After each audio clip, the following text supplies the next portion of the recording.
Dia seorang jenderal besar dengan segudang pemikiran dan gagasan yang mewarnai sejarah jatuh bangunnya sejarah negeri ini. Jenderal besar Abdul Haris Nasution adalah seorang legenda jenderal pejuang dan pemikir yang jejak-jejaknya menerbitkan rasa kagum.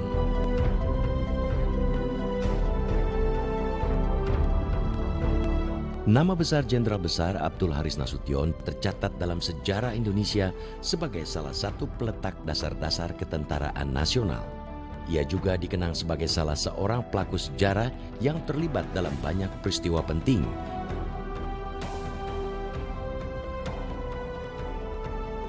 Nama Nasution mulai tercatat tebal dalam sejarah Indonesia sebagai salah satu tokoh yang terlibat dalam pembentukan Badan Keamanan Rakyat atau BKR yang menjadi cikal bakal terbentuknya Tentara Keamanan Rakyat atau TKR pada 5 Oktober 1945. Pembentukan TKR inilah yang kini diperingati sebagai Hari Kelahiran Tentara Nasional Indonesia atau TNI.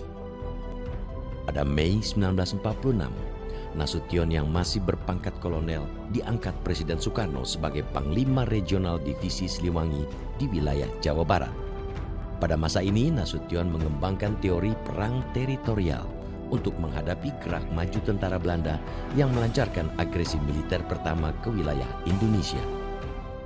Pada dasarnya konsep Nasution itu perang gerilya. Jadi ketika perang kemerdekaan pertama, Belanda menyerbu tahun 47, itu tentara Indonesia perang secara konvensional, frontal. Kalah. Kata Nasution, ya terang kalah wong. Yang kita hadapi tentara modern Belanda, kita tentara yang baru. Maka terfikirlah oleh Nasution satu konsep perang gerilya yang tidak lagi nanti berperang secara linear, tapi secara kantong-kantong. Akhirnya tentara Belanda tidak memenangkan perang. Kita juga tidak memenangkan perang, tetapi kita berhasil membuat Belanda tidak betah. Namun, akibat perjanjian Renville pada Januari 1948 yang mengakui wilayah Indonesia hanya mencakup Jawa Tengah, Yogyakarta, Jawa Timur, dan Sumatera, Nasution harus memimpin pasukan Siliwangi menyeberang ke Jawa Tengah. Pada 1948, Presiden Soekarno menunjuk Nasution yang baru berpangkat kolonel sebagai wakil Panglima TKR mendampingi Jenderal Sudirman. Jenderal Nasution itu adalah Panglima Siliwangi yang pertama di Jawa Barat. Kemudian dia pindah ke Jogja, dia menjadi wakilnya Sudirman. Dia adalah otak militer Indonesia yang mempersiapkan perang gerilya kedua. Konsep itu dipersembahkan atau diberikan kepada Jenderal Sudirman. Jenderal Sudirman menyetujui dan menandatangani konsep yang dipersiapkan Nasution. Setelah pengakuan kedaulatan Republik Indonesia oleh pemerintah Belanda dan meninggalnya Panglima Besar Jenderal Sudirman pada tahun 1950, Nasution diangkat Presiden Soekarno menjadi Kepala Staf Angkatan Darat. Semasa era demokrasi parlementer inilah, Presiden Soekarno sempat mencopot jabatan Nasution karena memobilisasi pasukan Angkatan Bersenjata Republik Indonesia atau ABRI untuk melakukan aksi konvoi mengelilingi dan mengarahkan meriam tank ke arah Istana Presiden pada 17 Oktober 1952. Dalam masa-masa inilah Nasution yang merupakan seorang perwira pemikir merumuskan gagasan-gagasan militernya dalam buku Pokok-Pokok Gerilya atau Fundamentals of Guerrilla Warfare yang banyak dibaca kalangan petinggi militer dan pemimpin kelompok-kelompok perlawanan militer dunia. Konsep pertahanan kita sampai hari ini masih dasarnya konsep pertahanan gerilya yang dirumuskan Nasution tahun 48. Kemudian Nasution kan menulis banyak buku. Salah satu bukunya yang terpenting adalah tentang perang gerilya, fundamental perang gerilya. Buku itu diterjemahkan ke bahasa Inggris, ke bahasa Arab, mungkin ke bahasa Cina, ke bahasa Vietnam, macam-macam bahasa. Karena orang belajar dari pengalaman Indonesia melalui karya Nasution. Lewat buku pokok-pokok perang gerilya ini, Nasution kian menebalkan namanya sebagai salah satu jenderal pemikir terkemuka, tidak hanya dalam sejarah kemiliteran Indonesia, tapi juga dunia. Saya lihat Om Pierre keluar, terus dibawa ya sama mereka. Baru saya masuk, saya lihat adik saya udah ketembak.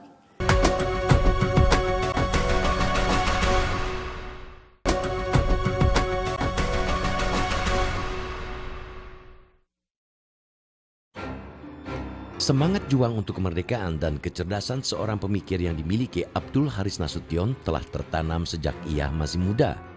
Lahir di Kota Nopan, Kabupaten Mandailing, Natal, Sumatera Utara 3 Desember 1918 dari keluarga Batak Muslim.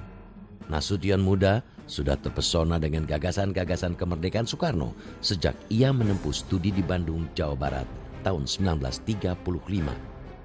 Setelah lulus, putra aktivis Syarikat Islam itu sempat menjadi guru dan tinggal di dekat rumah pengasingan Soekarno di Bengkulu. Nasution pun kerap menyimak pidato dan berbicara dengan Soekarno di pengasingan. Hal ini membuat minat Nasution muda berubah. Ia menjadi lebih tertarik pada politik dan militer. Beliau itu sebenarnya tadinya guru ya. Nah, itu beliau itu sudah punya cita-cita sebetulnya. Dan beliau itu banyak belajar. Jadi beliau betul-betul apapun yang kita kerjakan itu harus kita pahami. Karena sejarah militer dia tahu semua. Dari Turki, dari Eropa, hafal beliau itu. Saat Nazi menduduki Belanda dan pemerintah kolonial Belanda membentuk korps perwira cadangan yang menerima warga Bumi Putra, Nasution yang berhasrat belajar militer ikut bergabung. Ia sempat dikirim ke Akademi Militer Bandung dan menempuh karir di Tentara Kerajaan Hindia Belanda atau KNIL hingga tingkat perwira. Saat Jepang menyerbu Indonesia pada tahun 1942, Nasution ditempatkan di Surabaya. Kemudian pasca proklamasi kemerdekaan Indonesia, Nasution bergabung dengan para bekas tentara peta dan ikut membentuk Tentara Keamanan Rakyat. Di dunia ketentaraan inilah, semangat juang dan kecerdasan Nasution sebagai seorang tentara sekaligus pemikir teruji dengan baik. Dia adalah konseptor untuk perang gerilya tahun 48-49. Dia adalah peletak dasar sistem pertahanan Indonesia yang pada dasarnya sampai sekarang kita masih pakai. Dan dia adalah pemimpin angkatan darat yang terlama. Dia seorang patriot yang menyerahkan seluruh hidupnya untuk perjuangan, untuk TNI. Jadi cintanya, pengabdiannya kepada TNI luar biasa. Reputasi Abdul Haris Nasution sebagai seorang jenderal pejuang dan pemikir ini membuat Presiden Soekarno yang sempat memecatnya pasca insiden 17 Oktober 1952 tak lama-lama mengasingkannya. Pada 27 Oktober 1955, Soekarno kembali mengangkat Nasution ke posisi lamanya sebagai Kepala Staf Angkatan Darat. Saat masa demokrasi terpimpin yang diperkenalkan Presiden Soekarno sejak tahun 1957, Nasution mendorong para perwira militer masuk ke dunia politik. Langkah ini direncanakan untuk membendung pengaruh Partai Komunis Indonesia atau PKI yang semakin kuat terhadap pemerintahan. Pada tahun 1958, Nasution menyampaikan pidato terkenal yang di kemudian hari kerap dijadikan dalih doktrin Dwi Fungsi ABRI pada masa pemerintahan Orde Baru. Dalam pidato ini, Nasution menyatakan agar ABRI mengadopsi jalan tengah, tidak dalam kendali sipil, tapi juga tidak boleh mendominasi pemerintahan. Dia adalah perwira yang merumuskan tentara sebagai kekuatan politik belum legal. Jalan tengah. Dwi fungsi itu bermula sebenarnya ketika Soekarno tahun 58 bulan November menjadikan tentara itu kekuatan politik legal dengan menjadikannya golongan karya. Jadi tentara itu kekuatan pertahanan dan kekuatan sosial politik. Nah, itulah yang disebut oleh Nasution sebagai dwi fungsi. Gitu. Nah, atas dasar itulah tentara itu bisa duduk di kabinet, bisa duduk di DPR, di MPR, jadi kepala daerah, anggota DPRD dan sebagainya. Sama dengan partai politik. Setelah keluarnya dekrit Presiden pada 5 Juli 1959 yang mengakhiri sistem demokrasi parlementer, Nasution diangkat menjadi Menteri Pertahanan dan Keamanan di Kabinet Soekarno, selain tetap menjabat sebagai Kepala Staf Angkatan Darat.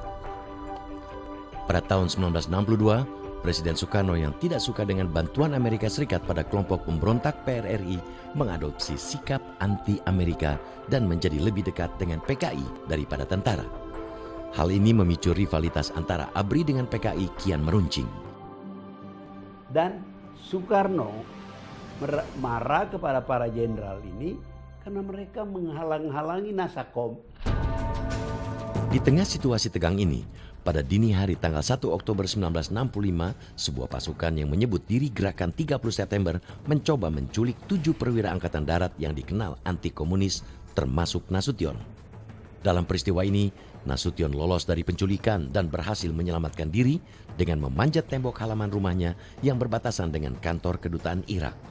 Namun dalam insiden ini, putri Nasution, Ade Irma Suryani, tewas tertembak.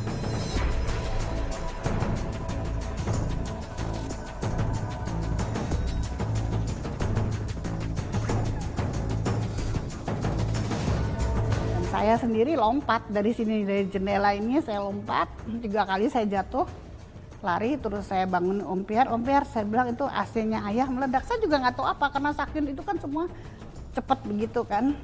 Lalu saya lihat Om Piar keluar, terus dibawa ya sama mereka, baru saya masuk, saya lihat adik saya udah ketembak. Nah itu, terus adik saya bilang, kakak, saya kan menangis, kakak jangan menangis, dia bilang gitu. Setelah peristiwa G30S yang menewaskan 6 perwira tinggi dan seorang perwira menengah angkatan darat, namun Nasution kembali tercatat dalam sejarah sebagai ketua MPRS yang kemudian melantik Letjen Soeharto sebagai kepala pemerintahan sementara RI menggantikan Soekarno pada tahun 1967. Namun, meski berperan mengangkat Soeharto ke tampuk kekuasaan, Soeharto sempat membatasi ruang gerak Nasution dalam dunia politik dan militer. Mulai dari larangan bagi Nasution menjadi pembicara di Sesquad dan Akademi Militer hingga dipensiunkan dini dari Dinas Militer. Tak cukup di situ. Pada tahun 1973, jabatan Ketua MPRS yang disandang Nasution juga dicopot dan digantikan Idham Khalid. Kondisi tanpa jabatan ini sempat membuat Nasution dijuluki sebagai gelandangan politik. Dari tahun 73 sampai 93 kan dicekal. Tanpa tahu salah apa dan kenapa, termasuk suami saya harus keluar dari militer. Tanpa tahu apa sampai hari ini.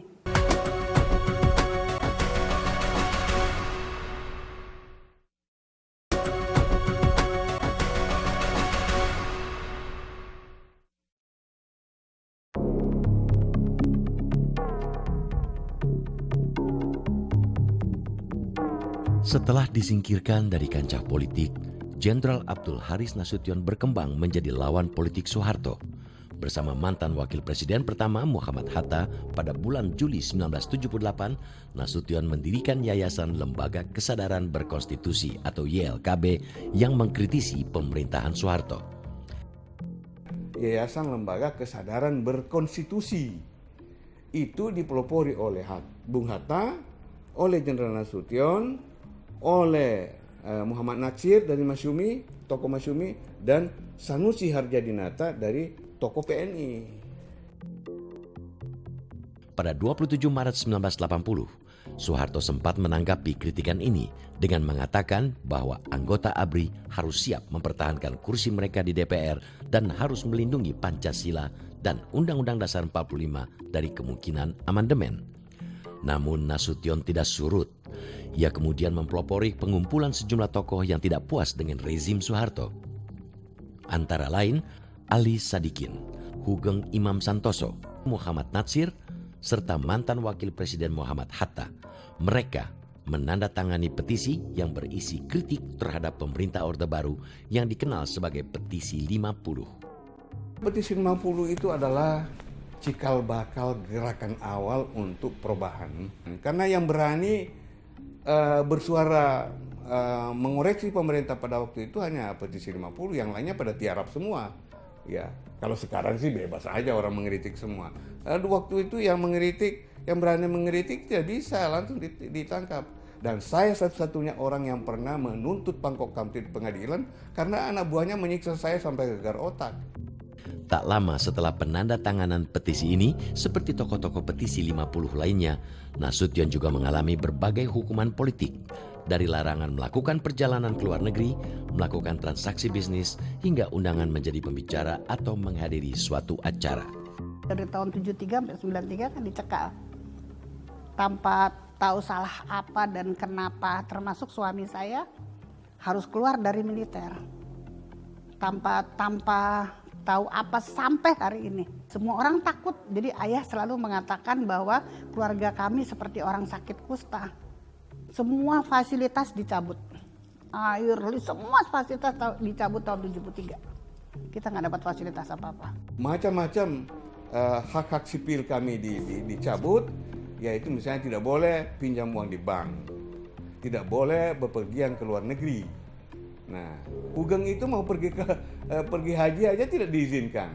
Ya, lantas tidak boleh satu atap dengan RI 1 dengan RI 2. Jadi pernah Kasman Singodimejo dan saya sebagai Muhammadiyah itu di Senayan, karena ada Wapres, ada Malik hadir, tidak boleh hadir. Protokol minta kami dikeluarkan. Iya, HMI juga menghormati seniornya, ya tidak mau mengeluarkan kami dari kongres, kami diundang datang ke situ. Karena itu kami yang mengalah supaya jangan sampai gagal, kami yang keluar. Semua orang berdiri, banyak yang menangis gitu. Kami keluar, peserta hadirin semua berdiri, ada yang menangis, mencium tangan, kami lewat. Barulah ada Malik bisa masuk, wakil presiden bisa masuk. Berkat lobi Ali Sadikin kepada Wakil Presiden B.J. Habibie pada pertengahan tahun 1997, sikap permusuhan Soeharto dengan Nasution mulai mengendur.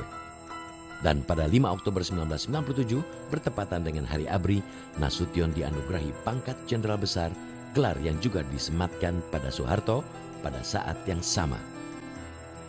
3 tahun setelah penganugerahan gelar tersebut, Abdul Haris Nasution meninggal dunia pada 6 September 2000.